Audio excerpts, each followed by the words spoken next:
Na hata mama yangu ametukua chako sana. Maadhe. Na mipika yako chakula. Tunapika chakula kitu gani? Mara nani unambeba ni? Sisi ni mtoto, mama yake alikuwa ameniambia nimupepeko tu kidogo. Wewe ndio nimekungoja twende soko, kwani ulikuwa umeenda? Si ni mama yangu mtoto alikuwa ameniambia nimupepeko, kwani unataka nipepeko mtoto nitembeko na?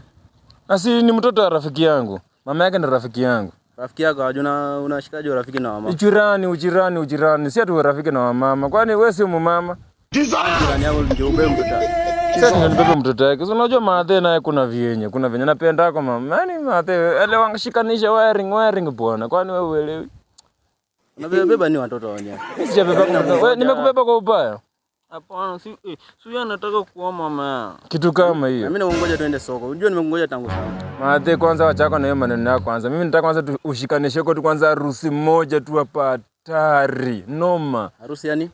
Harusi si nitaka kuoa kwa mama yangu mtoto. Utakuwa na mama yangu. Wewe ni kijana mdogo alafu wewe ni mtoto yangu. Wewe ni first born wangu. Mbona hukuniambia? Ati mbona sikukuambia? Kwani lazima ujue wakati ulikuwa na baba yangu ulimniambia? Si lazima uambie wazazi wako. Hakuna kitu kama hiyo. Uliambia wazazi wako? Learn to listen. Maadhe.